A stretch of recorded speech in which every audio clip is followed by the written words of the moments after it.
मैं तुम्हारी माँ हो सकती हूँ, लेकिन हूँ नहीं। फिर भी हो सकती हूँ, पर असल में नहीं हूँ। क्या मैं तुम्हें तुम्हारे होटल तक छोड़ दूँ? ये एक बिल्कुल अनप्रत्याशित मुलाकात थी। 40 साल की एक सिंगल माँ और एक बेहद मशहूर युवा गायक की मुलाकात एक अजीब से वॉशरूम में अचानक हो गई। सिर्फ एक नज़र में ही वो लड़का सेन की अद्भुत खूबसूरती से मोहित हो गया, लेकिन सेन को उस समय तुरंत वॉशरूम जाने की जल्दी थी, इसलिए उसने उस आदमी की पहचान पर ध्यान ही नहीं दिया। जब वो बाहर आई, तब उसे समझ आया कि अभी अभी क्या हुआ था। कुछ घंटों पहले ही सेन अपनी बेटी इजी और उसके दोस्तों के साथ एक म्यूजिक फेस्टिवल में आई थी, लेकिन जैसे ही वे वहां पहुंचे, उसकी बेटी उसे भीड़ में अकेला छोड़कर चली गई।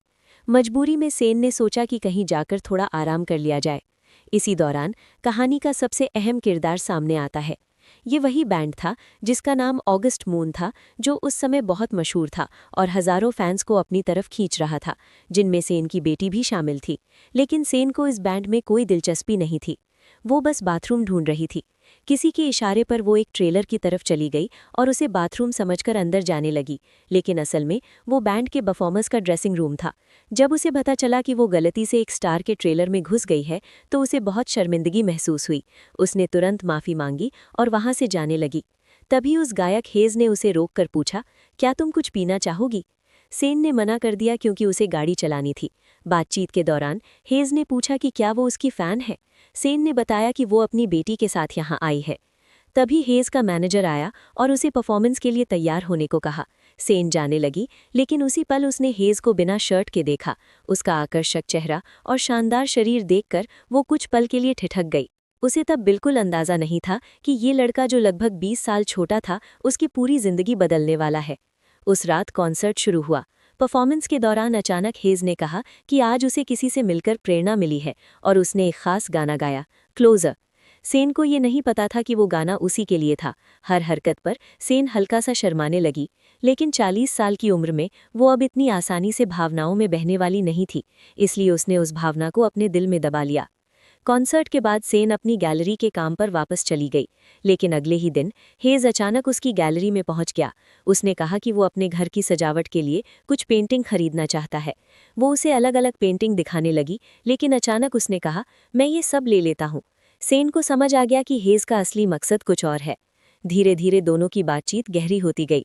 करियर, परिवार और फिर प्यार तक बातें पहुंच गई। एक पल ऐसा आया जब दोनों एक दूसरे की आंखों में देखते रह गए, जैसे समय वहीं रुक गया हो। अचानक फोन बजा और माहौल टूट गया, लेकिन उसी दौरान हेज ने पियानो बजाना शुरू किया और सेन उसकी धुन से आकर्षित होकर उसके पास आ गई।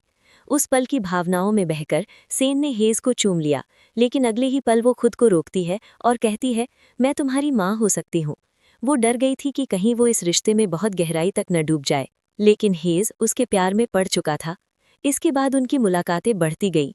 सेन ने उसका छोड़ा हुआ घड़ी वापस देने के बहाने न्यूयॉर्क जाने का फैसला किया। वहां उनकी मुलाकात और भी करीबियों में बदल गई।